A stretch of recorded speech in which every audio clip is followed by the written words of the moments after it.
Hello everyone, good morning to all of you. चलिए आज से हम लोग सेमेस्टर 3 को पढ़ेंगे।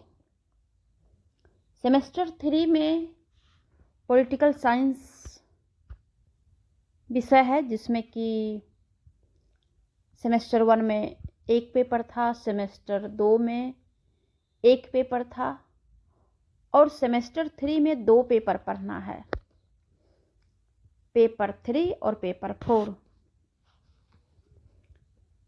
आज हम पेपर 4 की बात करेंगे। पेपर 4 में हमने पूरा सिलेबस को समझा रखा है एक वीडियो में, जो आपको नीचे मिल जाएगा।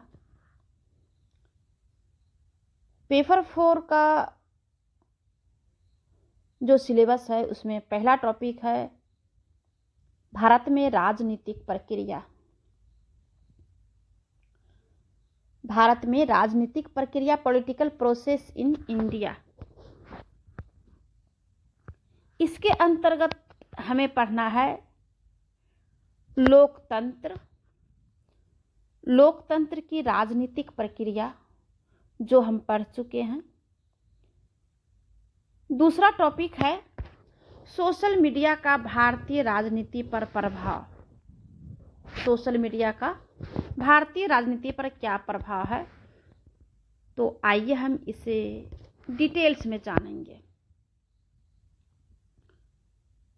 सोशल मीडिया का जैसे हम बात करते हैं तो हमें डिजिटल लोकतंत्र दिमाग में आता है, तो हम सबसे पहले डिजिटल लोकतंत्र को ही जान लेंगे।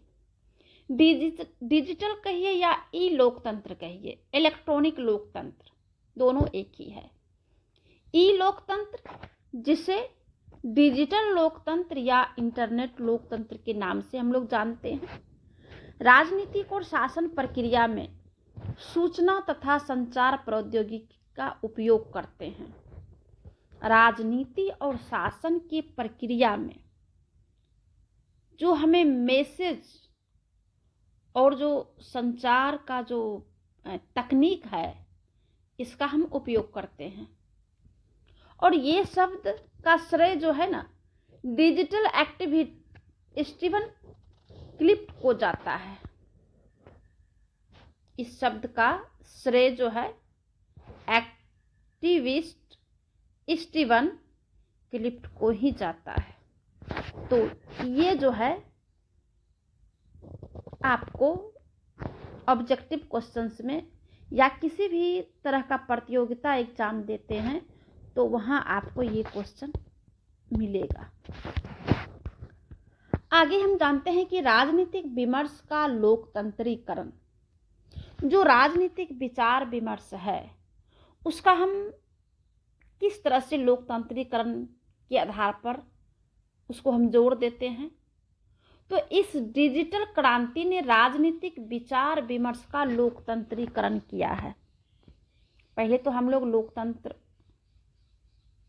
को जानते थे और सीधा उसका मतलब समझते थे कि लोकतंत्र है, हमें जो है वोट डालने का अधिकार है, एमपी एमएलए बनने का अधिकार है। लोकतंत्र मीन्स हो गया जनता का शासन, तो हमको जो है वोट डालना है।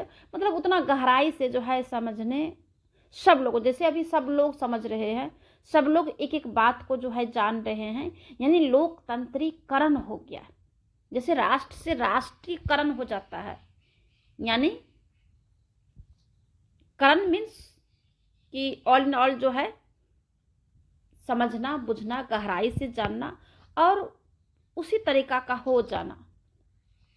जो विविध सामाजिक आर्थिक पृष्ठभूमि के व्यक्तियों को अपनी राय व्यक्त करने, समान विचारधारा वाले व्यक्तियों से जुड़ने और निर्वाचित प्रतिनिधियों को जवाबदेह रखने के लिए एक आभासी मंच प्रदान करता है। कौन करता है मंच प्रदान? ये डिजिटल जो है इलेक्ट्रॉनिक मीडिया या डिजिटल मीडिया जिसको कहते हैं, इसके थ्रू जो है लोकतंत्र से लोकतंत्रीकरण हो गया।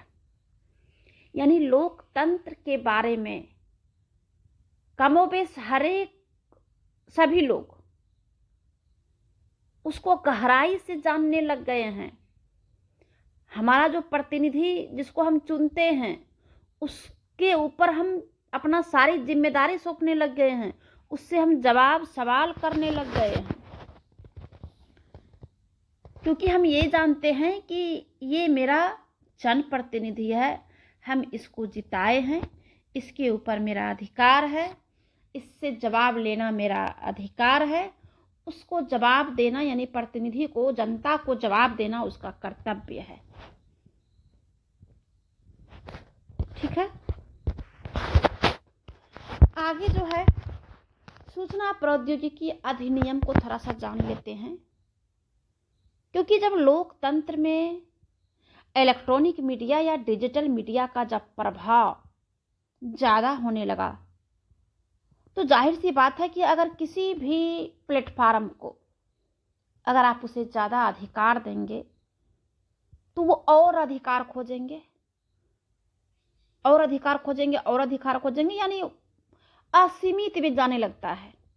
जब वो असीमित में जाएगा तो उसके लिए जो है रोकने का एक तरीका होता है कि उसके लिए जो है हमें एक्ट लाना है, कानून बनाना है, लॉ बनाना है, लॉ एंड ऑर्डर में उसको रखना है और उसे भी जो है अपना लॉ एंड ऑर्डर को मेंटेन करना होगा, उसके अंदर ही रह के वो अपना काम करे। तो ये 2000 ईस्वी में जो है इंफॉर्मेशन टेक्नोलॉजी एक्ट को लाया गया। इसका उद्देश्य था साइबर स्पेस के लाभकारी उपयोग को सुविधाजनक बनाना और साइबर अपराध से संबंधित अपराधों को दंडित करके साइबर सुरक्षा को बढ़ाना। धारा 69A में यह प्राधिकरण को अन्य कारणों के अलावा भारत की संप्रभुता और अखंडता तथा राज्यों की सुरक्षा के विरुद्ध इंटरनेट पर किसी भी सामग्री को हटाने का अधिकार देता है।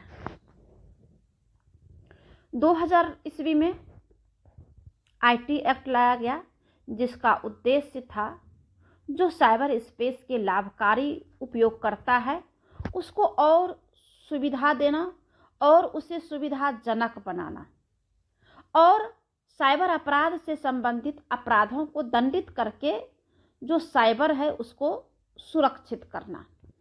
धारा 69A में यह एक और कानून है जो अन्य कारणों के अलावे प्राधिकरण की अन्य कारणों के अलावे भारत की संप्रभुता और अखंडता और राज्यों की सुरक्षा के विरुद्ध इंटरनेट पर किसी भी प्रकार की सामग्री अगर कोई डाल देता है तो उसे हटाने का अधिकार देता है।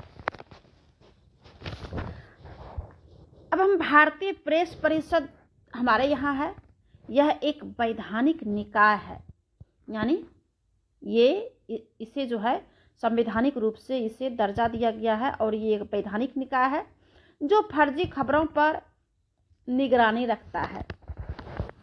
ठीक है, इसे जो है संविधान में तो नहीं है लेकिन इसे विधि द्वारा जो है इसे बनाया गया है, लाया गया है, जो फर्जी खबरों पर हमेशा निगरानी रखता है। यह प्रेस के लिए और प्रेस द्वारा स्वनियामक प्रहरी भी है जो वर्ष 1978 के प्रेस परिषद अधिनियम के तहत संचालित करता है।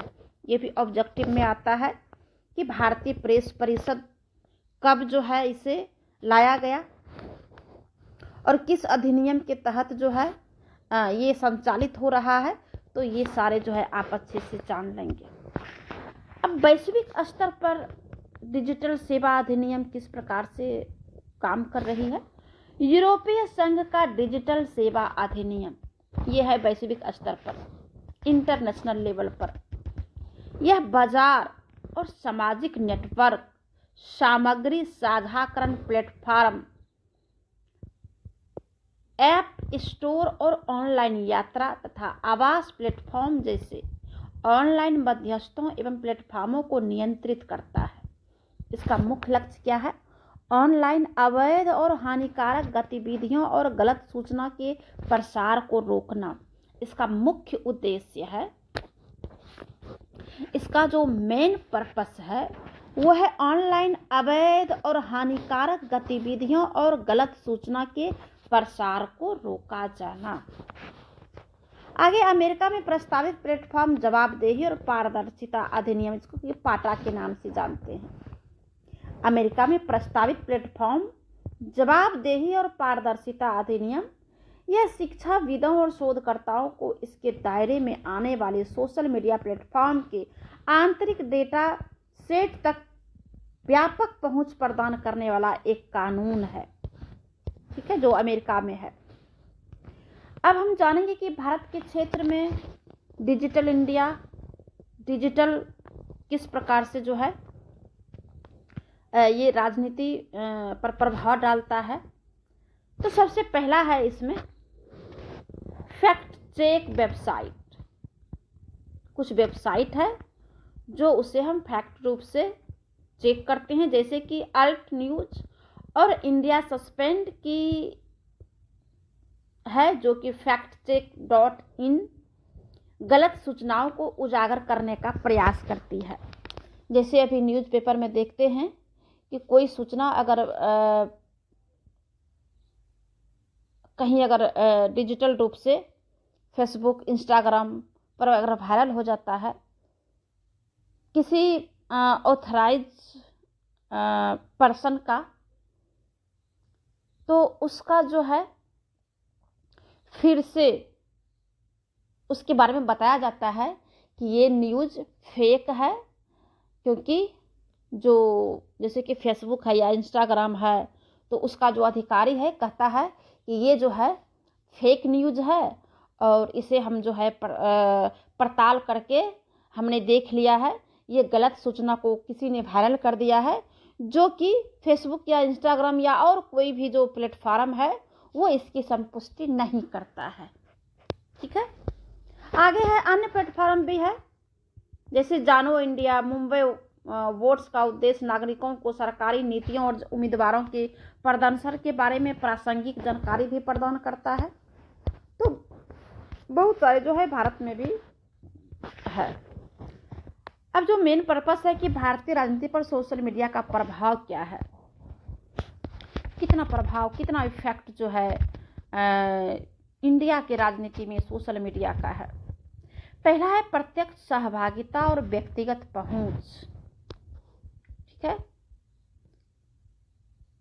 प्रत्यक्ष सहभागिता और व्यक्तिगत पहुंच। इन सोशल मीडिया प्लेटफॉर्मों ने प्रत्यक्ष और बिना फिल्टर किए संचार की सुविधा प्रदान की है, जिससे राजनेताओं को अपनी नीतियां, दृष्टिकोण और विचारों को तुरंत साझा करने में मदद मिलती है। उदाहरण के रूप में परीक्षा पे चर्चा कार्यक्रम में शिक्षकों और छात्रों के बीच बातचीत होती है, जिन्हें प्रधानमंत्री से मिलने तथा संवाद करने का भी अवसर प्राप्त होता है। दूसरा है सूचना और भागीदारी का लोकतंत्रीकरण। जो सूचना है, जो मैसेज है और जो सहभागिता है, जो पार्टिसिपेशन है, उसका क्या है, लोकतंत्रीकरण किया गया है। सोशल मीडिया नागरिकों की सूचना के विविध स्रोतों से सशक्त बनाता है, राजनीतिक जागरूकता को बढ़ावा देता है और व्यक्तियों को मुख्य धारा के मीडिया की सीमाओं से परे राय बनाने में सक्षम बनाता है, ठीक है। आगे है चुनाव अभियानों में क्रांतिकारी बदलाव आता है, किससे, सोशल मीडिया के थ्रू।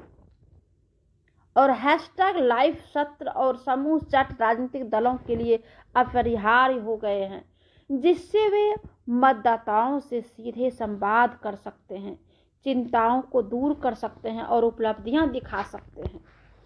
आगे है जमीनी स्तर पर सक्रियता को सशक्त बनाना। जमीनी स्तर पर जो सक्रिय है उसको सशक्त बनाना है।